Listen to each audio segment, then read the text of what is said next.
Today we're talking about the Blackmagic Pocket Cinema Camera 4K and if I still would recommend it in 2021. But first, if you're new to the channel, my name is Anson, and on this channel we talk about filmmaking, specifically budget gear, tutorials, and behind the scenes look at the projects that I'm working on.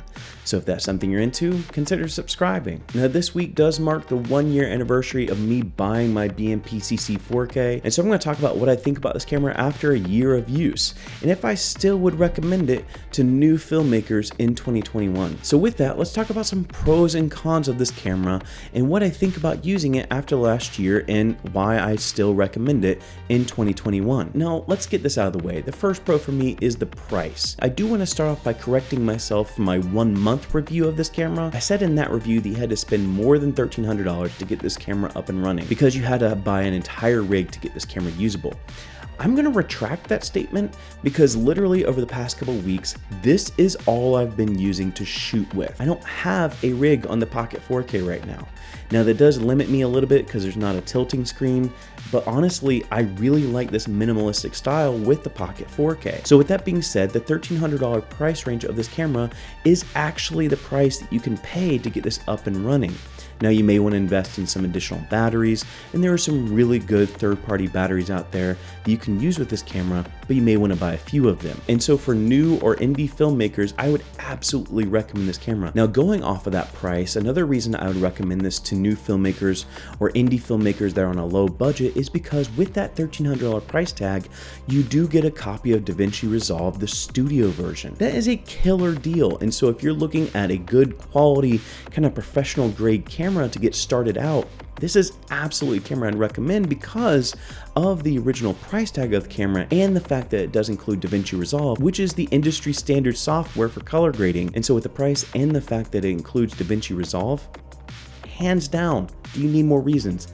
Wait, I'll give you some more. Let's talk about them. Now, another reason why I still recommend this camera is for the micro four thirds mount and the overall versatility of this camera. I'm currently using a PL lens on this camera and I have a PL adapter to micro four thirds mounted to the camera.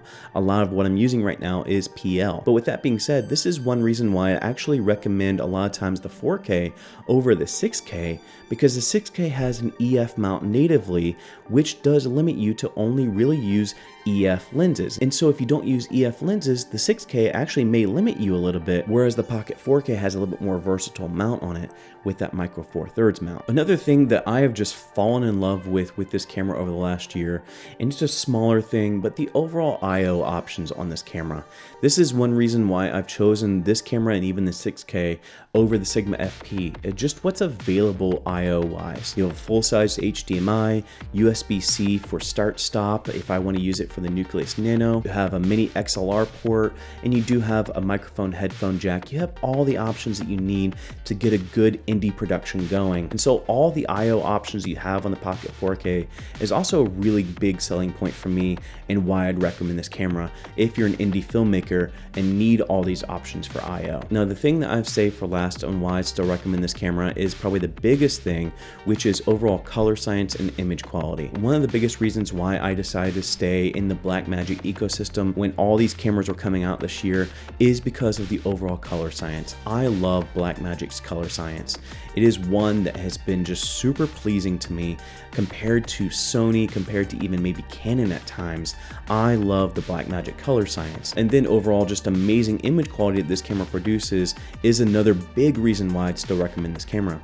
I actually filmed the last episode of My Brother the Villain solely with the Pocket 4K for this exact point. And obviously, shameless plug, if you want to see this camera in full effect, go check out episode 3 of My Brother the Villain. Okay, so obviously over the last year, there are some things that I've discovered that I just don't like about this camera. One of the cons is the fact that it doesn't have IBIS. If you're coming from something like the GH5, that is something you will miss with this camera. Now me personally, I don't really miss IBIS all that much, but if you're coming from something like the GH5, you can miss that. Along with that, you don't have an articulating screen.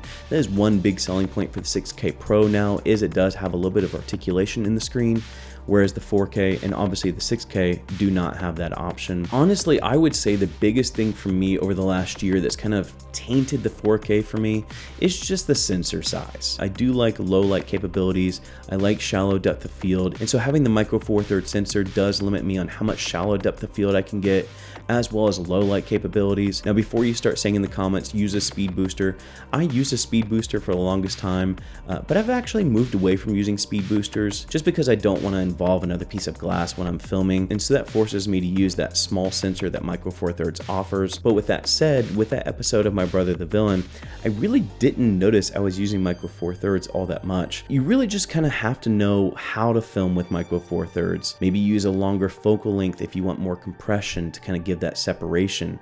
Maybe use a faster lens. This is a T1.5 lens, and so I'm going to have a little bit more bokeh than if I were to use something like a T2 or maybe an f2.8 or something like that. So you just kind of have to know how to shoot with micro four thirds to get that shallow depth of field that you're looking for. Now, you're never really going to achieve the same shallow depth of field as full frame or something like that, but you can definitely get enough shallow depth of field to get some good subject isolation. So with the pros and the cons out of the way, what are my overall thoughts? And obviously, would I still recommend this camera? Like I said at the beginning, absolutely I would recommend this camera. I think this is still a really good camera for new filmmakers, indie filmmakers, maybe even established filmmakers that just need a low budget camera. You know, we've seen lately in places like the Oscars where they're doing remote streams and things like that, where they're using something like the Pocket 4K because it's just readily available and it's really inexpensive. And so it's a great inexpensive camera to get a really good image. I was watching a video recently that said Blackmagic